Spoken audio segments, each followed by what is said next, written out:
এদিকে আসো। কি বললে? চুল দেখেন না, কাপড় দিয়ে দিচ্ছে মাথা। আরে বেয়াদ, তোমাকে নিয়ে যে আমি এই পথ চলি না। আর মাথাতে কাপড় দেওয়া। ঠিক আছে, তা তুমি এভাবে বলছো কেন? তুমি তার কাছে যাবে। হ্যাঁ। মাগো, ও তোমার ঘুমটাটা একটু সরাও। ওখানের নাম কি? ঘুমটা। বাপের জন্মে শোনা নাই, মুই তো জানাম ওখানে কাপড় নাই। ঘুমটাটা একটু সরাও তো। এই দেখ তো ঘুমের কাছে তো রাখি।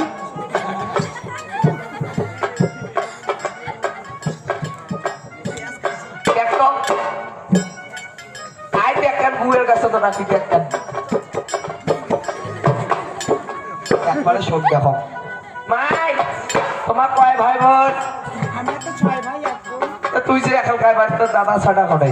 আমার দাদারা জন্মের আগে, হ্যাঁ আমার জন্মের আগে ওরা বাণিজ্য গিয়েছে, কখনো দেখিনি আমার। সবাই মুই মনে হাসে আর দাঁতগুলো দেখি। মাই, মুই ফির একটা কথা শুনছো, তার বাড়ির বেলা ধান চাল থাকে, টাকা পয়সা মেলা, তার বাড়ির বেলা ধরে আর সরাইয়াও থাকে। তোমারও বাড়িতে আছে? অবশ্যই আছে। মা, মুই ফির না ব্যবসা করো না। ও এই ওই সাথে মানুষ জ্বরে হেন শুনবো। শোনে তাহলে এই ধরে আমরা আসলে আমার দরবারে চিকামারা আসেন আমাদের পছন্দের। ও কেমন দাঁত দেখ, এই কথা করলে দাদা সাগাই করবে না। ভাই, তোর বাপ বলে নাম করা বানিয়ে, আমার বাবার নাম করা বাড়ি, আর দেখুন কেমন নপুর বানিয়ে দিছে।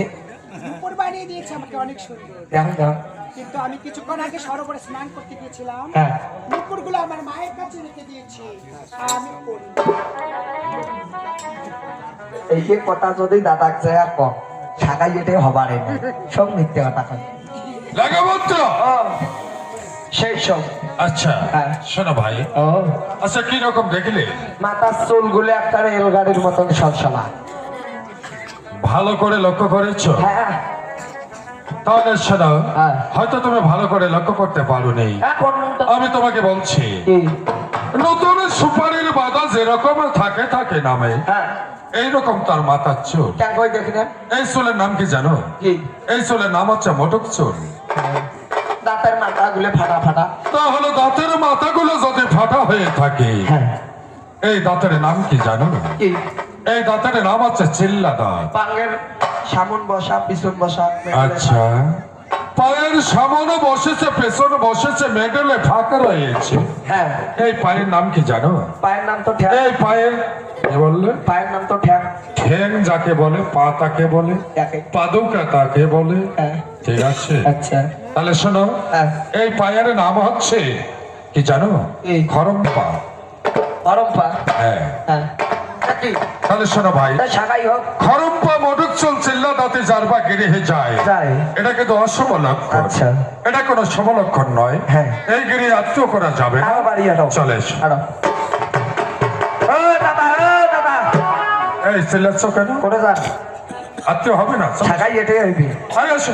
আরে ব্যাপারটা শুনবেন। আরে হবে না। আরে সরো বড় বটের তালে হ্যাঁ, কি হয়েছে? মেয়েটা যে শঙ্খ সেতু ও, তো। হ্যাঁ রে, লেখাপত্র। হ্যাঁ, আচ্ছা, ওই সরোবরে যে মনে করো সংঘর্ষে তুলেছে, তুলেছিল। তাহলে অবশ্য সত্যি হবে, তাই না? সত্যি তো। এই কথাটা কিন্তু আমার স্মরণ ছিল না। বড় মনে না আসলে। আচ্ছা, হ্যাঁ, তাহলে একটু কথা বলে নেই। যাও। ঠিক আছে। আচ্ছা।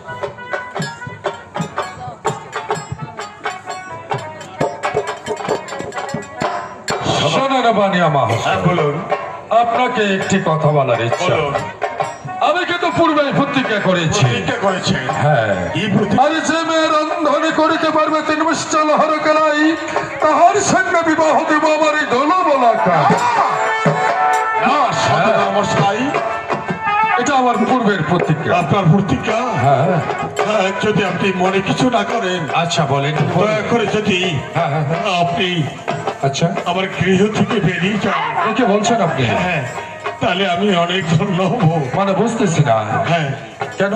আরে মানবের কি সাধ্য আছে হ্যাঁ। ওই নৌকালাই সিদ্ধ করতে?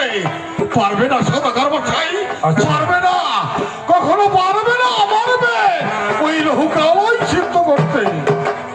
শোনেন বানিয়া মহাশয়, আপনার কন্যাকে আপনি ছোটবেলার